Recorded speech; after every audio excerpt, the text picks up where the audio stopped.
Wuthering Heights by Emily Brontë. Chapter 1. 1801. I have just returned from a visit to my landlord, the solitary neighbour that I shall be troubled with. This is certainly a beautiful country. In all England I do not believe that I could have fixed on a situation so completely removed from the stir of society. A perfect misanthropist's heaven. And Mr. Heathcliff and I are such a suitable pair to divide the desolation between us. A capital fellow. He little imagined how my heart warmed towards him when I beheld his black eyes withdraw so suspiciously under their brows as I rode up, and when his fingers sheltered themselves with a jealous resolution still further in his waistcoat as I announced my name. "Mr. Heathcliff," I said. A nod was the answer. "Mr. Lockwood, your new tenant, sir. I do myself the honour of calling as soon as possible after my arrival, to express the hope that I have not inconvenienced you by my perseverance in soliciting the occupation of Thrushcross Grange. I heard yesterday you had had some thoughts—" "Thrushcross Grange is my own, sir," he interrupted, wincing. "I should not allow any one to inconvenience me if I could hinder it. Walk in." The "walk in" was uttered with closed teeth, and expressed the sentiment, "Go to the deuce." Even the gate over which he leant manifested no sympathising movement to the words, and I think that circumstance determined me to accept the invitation. I felt interested in a man who seemed more exaggeratedly reserved than myself. When he saw my horse's breast fairly pushing the barrier, he did put out his hand to unchain it, and then sullenly preceded me up the causeway, calling, as we entered the court, "Joseph, take Mr. Lockwood's horse, and bring up some wine." "Here we have the whole establishment of domestics, I suppose," was the reflection suggested by this compound order. "No wonder the grass grows up between the flags, and cattle are the only hedge cutters." Joseph was an elderly, nay, an old man, very old perhaps, though hale and sinewy. "The Lord help us!" he soliloquised in an undertone of peevish displeasure, while relieving me of my horse, looking meantime in my face so sourly that I charitably conjectured he must have need of divine aid to digest his dinner, and his pious ejaculation had no reference to my unexpected advent. Wuthering Heights is the name of Mr. Heathcliff's dwelling, Wuthering being a significant provincial adjective, descriptive of the atmospheric tumult to which its station is exposed in stormy weather. Pure bracing ventilation they must have up there at all times indeed. One may guess the power of the north wind blowing over the edge by the excessive slant of a few stunted firs at the end of the house, and by a range of gaunt thorns all stretching their limbs one way, as if craving alms of the sun. Happily, the architect had foresight to build it strong. The narrow windows are deeply set in the wall, and the corners defended with large jutting stones. Before passing the threshold, I paused to admire a quantity of grotesque carving lavished over the front, and especially about the principal door, above which, among a wilderness of crumbling griffins and shameless little boys, I detected the date 1500, and the name Hareton Earnshaw. I would have made a few comments and requested a short history of the place from the surly owner, but his attitude at the door appeared to demand my speedy entrance or complete departure, and I had no desire to aggravate his impatience previous to inspecting the penetralium. One stop brought us into the family sitting-room without any introductory lobby or passage. They call it here the house preeminently. It includes kitchen and parlour generally, but I believe at Wuthering Heights the kitchen is forced to retreat altogether into another quarter. At least I distinguished a chatter of tongues and a clatter of culinary utensils deep within. And I observed no signs of roasting, boiling, or baking about the huge fireplace, nor any glitter of copper saucepans and tin cullenders on the walls.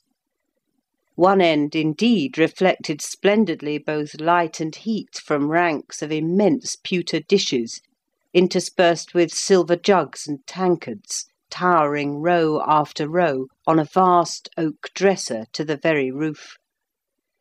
The latter had never been underdrawn, its entire anatomy lay bare to an inquiring eye, except where a frame of wood, laden with oatcakes and clusters of legs of beef, mutton, and ham, concealed it. Above the chimney were sundry villainous old guns, and a couple of horse pistols, and, by way of ornament, 3 gaudily painted canisters disposed along its ledge. The floor was of smooth white stone, the chairs, high-backed primitive structures, painted green, 1 or 2 heavy black ones lurking in the shade. In an arch under the dresser reposed a huge liver-coloured bitch pointer, surrounded by a swarm of squealing puppies, and other dogs haunted other recesses. The apartment and furniture would have been nothing extraordinary as belonging to a homely northern farmer with a stubborn countenance and stalwart limbs set out to advantage in knee-breeches and gaiters. Such an individual seated in his armchair, his mug of ale frothing on the round table before him, is to be seen in any circuit of 5 or 6 miles among these hills, if you go at the right time after dinner. But Mr. Heathcliff forms a singular contrast to his abode and style of living.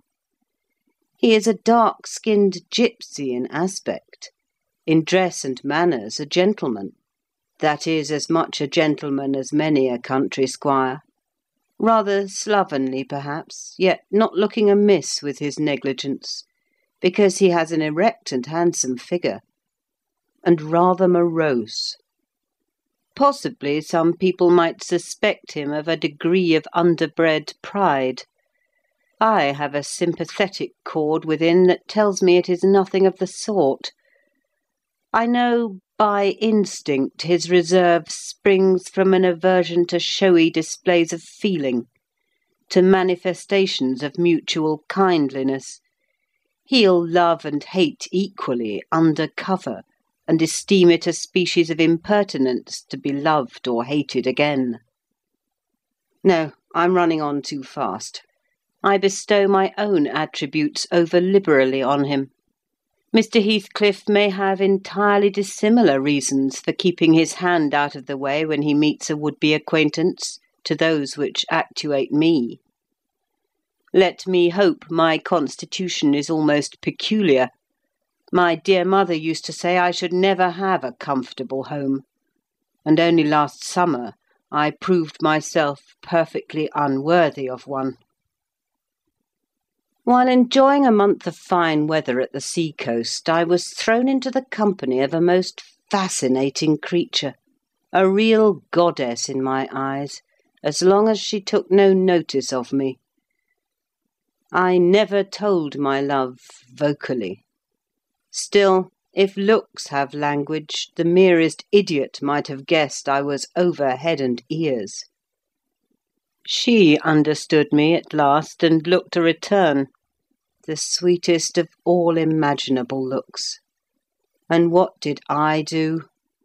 I confess it with shame, shrunk icily into myself like a snail, at every glance retired colder and farther, till finally the poor innocent was led to doubt her own senses, and, overwhelmed with confusion at her supposed mistake, persuaded her mamma to decamp. By this curious turn of disposition I have gained the reputation of deliberate heartlessness. How undeserved, I alone can appreciate. I took a seat at the end of the hearthstone opposite that towards which my landlord advanced, and filled up an interval of silence by attempting to caress the canine mother, who had left her nursery and was sneaking wolfishly to the back of my legs, her lip curled up, and her white teeth watering for a snatch. My caress provoked a long guttural gnarl. "You'd better let the dog alone," growled Mr. Heathcliff in unison, checking fiercer demonstrations with a punch of his foot. "She's not accustomed to be spoiled, not kept for a pet." Then, striding to a side door, he shouted again, "Joseph!" Joseph mumbled indistinctly in the depths of the cellar, but gave no intimation of ascending. So his master dived down to him, leaving me vis-à-vis the ruffianly bitch and a pair of grim, shaggy sheep-dogs, who shared with her a jealous guardianship over all my movements. Not anxious to come in contact with their fangs, I sat still. But, imagining they would scarcely understand tacit insults, I unfortunately indulged in winking and making faces at the trio, and some turn of my physiognomy so irritated Madam that she suddenly broke into a fury and leapt on my knees. I flung her back and hastened to interpose the table between us. This proceeding aroused the whole hive. Half a dozen four-footed fiends of various sizes and ages issued from hidden dens to the common centre. I felt my heels and coat-laps peculiar subjects of assault, and parrying off the larger combatants as effectually as I could with the poker, I was constrained to demand aloud assistance from some of the household in re-establishing peace. Mr. Heathcliff and his man climbed the cellar steps with vexatious phlegm. I don't think they moved 1 second faster than usual, though the hearth was an absolute tempest of worrying and yelping. Happily, an inhabitant of the kitchen made more dispatch.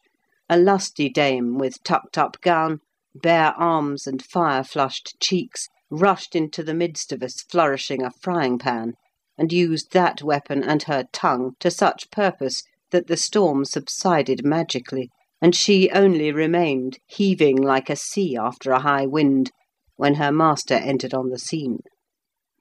"What the devil is the matter?" he asked, eyeing me in a manner that I could ill endure after this inhospitable treatment. "What the devil, indeed?" I muttered.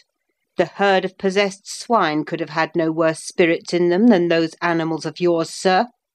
You might as well leave a stranger with a brood of tigers. "They won't meddle with persons who touch nothing," he remarked, putting the bottle before me and restoring the displaced table. "The dogs do right to be vigilant. Take a glass of wine?" "No, thank you." "Not bitten, are you?" If I had been, I would have set my signet on the biter. Heathcliff's countenance relaxed into a grin. "Come, come," he said. "You are flurried, Mr. Lockwood. Here, take a little wine. Guests are so exceedingly rare in this house that I and my dogs, I'm willing to own, hardly know how to receive them. Your health, sir?" I bowed and returned the pledge, beginning to perceive that it would be foolish to sit sulking for the misbehaviour of a pack of curs.